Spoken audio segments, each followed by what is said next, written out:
दोस्तों, आज हम बात कर रहे हैं मेजर सोमनाथ शर्मा जी के बारे में। भारत के पहले परमवीर चक्र विजेता। कश्मीर भारत का अभिन्न अंग था, है, रहेगा, लेकिन ये भारत के महान सपूतों की बहादुरी और शहादत का भी एक केंद्र बना हुआ है।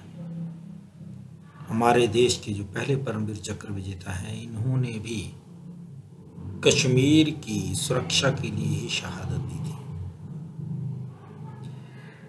इनको बहादुरी सिखाई नहीं, इनके खून में थी बहादुरी, क्योंकि इनके पिता आर्मी में थे और इनके मामा भी आर्मी में थे। परिवार इनका देशभक्ति से सराबोर रहा है। जब ये आर्मी में भर्ती हुए हैं तो ये 4थी कुमाऊं रेजिमेंट में गए बतौर कमीशन ऑफिसर। युद्ध के समय इनका मानसिक संतुलन और नेतृत्व की क्षमता गजब की थी। और जब जो 42 में सन 1942 में आर्मी में इन्होंने ज्वाइन करा है, उसके बाद तो युद्ध युद्ध युद्ध रहा है भारत में। आज़ादी की लड़ाई रही, पहले वो दूसरा विश्व युद्ध चला हुआ था, है ना। तो ये बड़े बहुत ज़्यादा बहादुरी से सराबोर और दृढ़ इच्छा शक्ति तथा निर्भयता से भरे हुए, क्योंकि ये गीता, श्रीमद् भागवत गीता, भगवान कृष्ण के जो वचन हैं वो रोज पढ़ने वालों में से थे। इन्होंने एक बार अपने परिवार में अपने माता पिता को पत्र लिखा कि कई बार मैं घबराहट हो जाता हूँ, लेकिन जब मैं भगवान श्री कृष्ण की गीता याद करता हूँ, पढ़ता हूँ, तो मैं निडर हो जाता हूँ, निर्भय हो जाता हूँ, क्योंकि मैं अपना कर्तव्य पथ पर अपना काम कर रहा हूँ, अपने कर्तव्य पथ पर अडिग हूँ। मुझे कुछ बुरा नहीं होगा, मेरे साथ कुछ बुरा नहीं होगा, जो कुछ होना है अच्छा ही होगा। शहादत 1947 में हुई, नवंबर के महीने में। इनको बडगाम भेज दिया गया। बडगाम में छोटी सी टुकड़ी थी इनके पास, आर्मी के थोड़े से जवान थे, क्योंकि किसी ने एक्सपेक्ट नहीं करा था कि दुश्मन एक साथ तीनों तरफ से अचानक बड़ी भारी संख्या में आक्रमण कर सकता है। लेकिन 500 लोग एक साथ इनके ऊपर हथियारों से लैस होकर आ गए। इनको तीनों तरफ से घेरा और शुरू कर दी गोलीबारी। बहुत सारे इनके जो साथी थे वो शहीद हो गए या बहुत बुरी तरह से घायल हुए। इनको भी दिक्कत हुई, इनको भी गोलियां लगी, लेकिन ये फिर भी डटे रहे।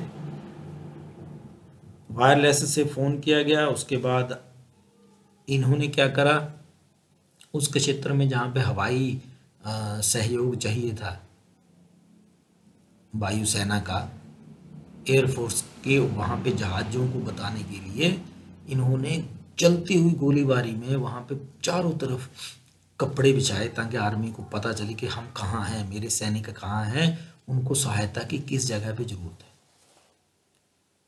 चारों तरफ गोलीबारी है। अपने बहुत सारे जो साथी हैं वो बुरी तरह से घायल हैं, उनको बचाना है, अपनी चिंता नहीं। खुद को गोलियां लग रही हैं, बुरा हाल है, लेकिन नहीं, मुझे अपने साथियों को बचाना है। इस भाव से लेकर के इन्होंने वहाँ पे कपड़े बिछाए, ताकि वायुसेना को पता चल सके हमारे सैनिक कहाँ हैं, कहाँ सहायता की आवश्यकता है। जब ये कपड़े बिछा रहे थे, बहुत, क्योंकि गोलीबारी तो हो ही रही थी, तब भी ये घायल हुए, बहुत सारी गोलियां लगी इनको, लेकिन विल पावर, इच्छा शक्ति बहुत स्ट्रांग थी। उसी का परिणाम था, लगे रहे। हाथ में प्लास्टर चढ़ा क्योंकि हड्डी टूटी हुई थी, लेकिन साथ में जवान थे, अभी गोलीबारी का जवाब दे रहे थे। उनको मैगजीन भर भर के बंदूकें पकड़ाते रहे, खुद भी चला रहे थे, लेकिन जब किसी को ज़रूरत पड़ती, अफसर होते हुए भी खुद भर भर के देते गए। लेकिन अंत में एक मोर्टार का निशाना बने। मोर्टार जब तक इनके ऊपर नहीं गिरा था, तब तक इन्होंने एक क्षण भी आराम नहीं किया। मोर्टार गिरा, चिरस्थायी निद्रा में चले गए। लेकिन इतिहास में अमर हो गए। दोस्तों, भारत में अलग अलग जातियां, धर्म, मजहब, विचार हो सकते हैं, लेकिन भारत की सेना की एक ही जाति है।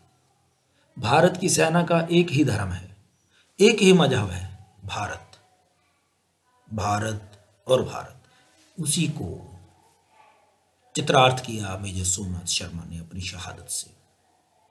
भारत, भारत और भारत, यही हमारी सेना तथा हमारे हर नागरिक की सोच में गहराई तक जाना चाहिए कि हमारा धर्म, हमारी जाति, हमारा मजहब सिवाय एक के और कुछ नहीं, और वो है भारत।